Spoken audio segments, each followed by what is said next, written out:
Close to 17 years after their first bout, two of the UFC's most beloved fighters will meet once again inside the octagon at UFC 266. Nick Diaz makes his first appearance inside the octagon after a near 6-year hiatus due to a marijuana ban, which ironically is now legal in a lot of commissions. Like his brother's last fight, this fight will also be a 5-round, non-title, non-main event.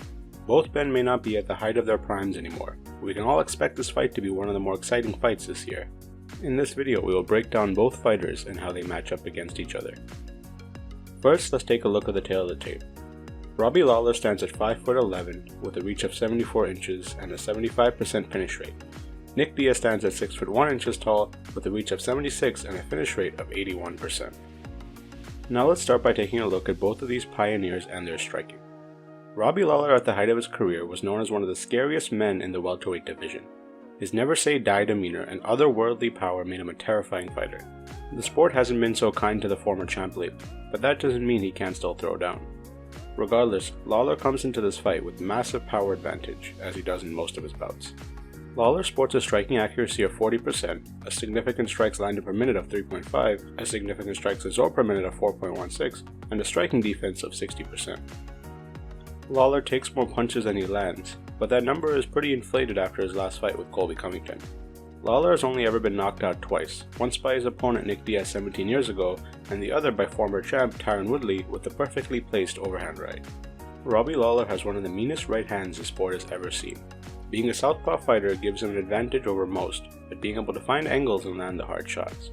In his fight with Tiki Gon at UFC 40, Lawler made a statement in the UFC by landing two massive right hands to put Gon out cold.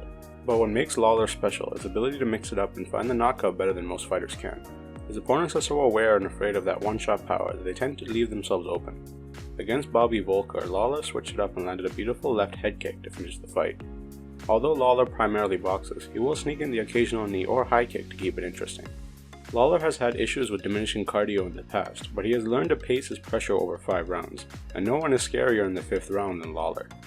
But it doesn't end there. Robbie has evolved over his 20-year MMA career, and the fundamentals have become second nature. In his fight of the century against Rory McDonald, that's exactly what got him the win. In a war that will live on for the rest of time, the strike that put Rory away was a straight left jab that obliterated an already shattered nose. Although he sports a 60% striking defense, Lawler is always willing to eat punches to close the distance and land his own power shots.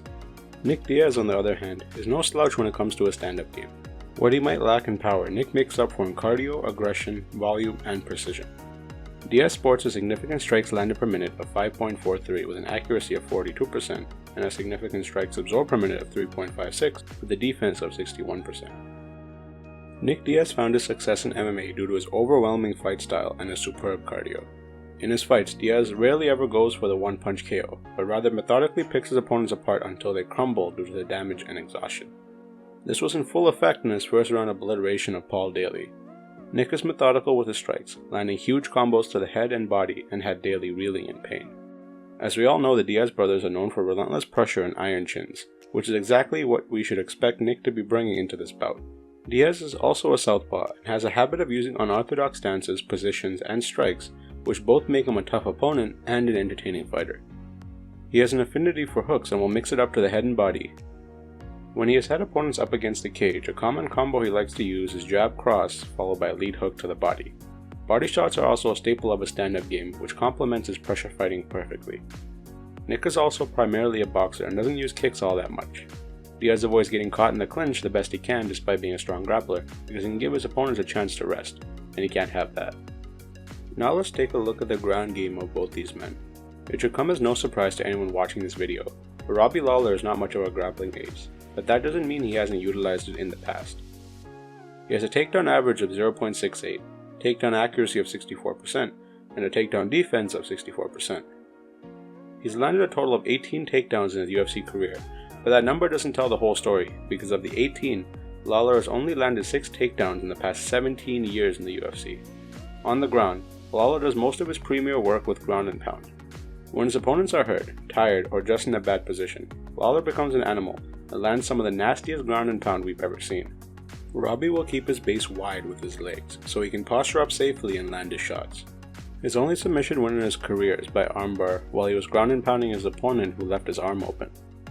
He's never once thrown a submission attempt in his entire Strikeforce UFC career, and it's unlikely that he will do so against Nick Diaz. Nick Diaz, on the other hand, has made a career out of utilizing jiu-jitsu to finish his fights. He has a takedown average of 1.32, takedown accuracy of 33%, and a takedown defense of 60%. He also sports a submission average of 1.0 through his 28 bouts in the promotion.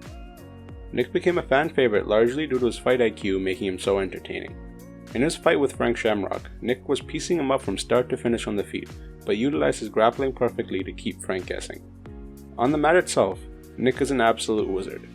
His most impressive and truly incredible submission win came against Takanori Gomi. Gomi landed a well-executed takedown on Nick, but it turned out to be his worst decision.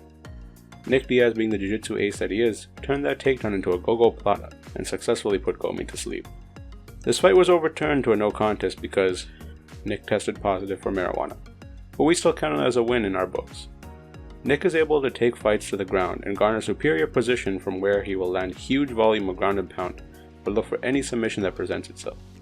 Half of Nick's submissions come by armbar, all of which he caught from bottom position or guard. His armbar from guard are perfect examples of what happens when someone trains the basics to the highest levels of the sport. He's not too big on offensive wrestling and has been taken down more than he's taken people down in his career. Being taken down isn't usually a worry of his since he can handle himself on the ground, but it should be noted that any time he's been taken down more than once in a fight, he's lost the fight. Diaz is always relaxed on the feet or on the ground, and it translates into his flowy grappling and striking. Now, how do these two match up? This matchup isn't as simple as one might think. Yes, Nick Diaz has the overwhelming advantage if the fight goes to the ground. He's a 3rd degree BJJ black belt and has developed some great grappling, and Lawler has been submitted 3 times in the UFC.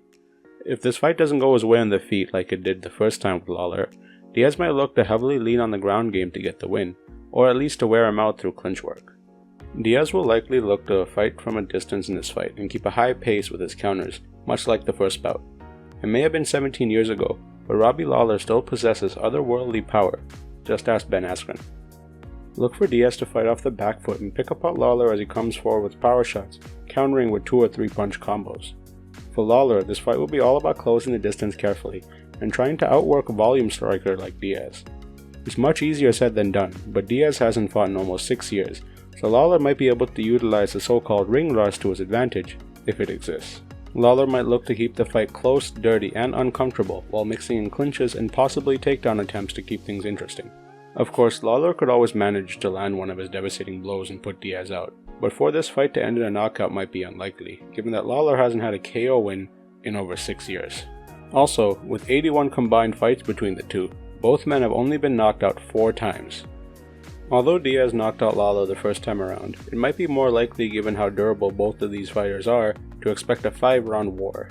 Quick finish or 5-round war, this is sure to be a good one. So be sure to let us know in the comments below who do you think takes this fight. Thank you for watching our video. If you enjoyed, be sure to like, comment, and subscribe for future content.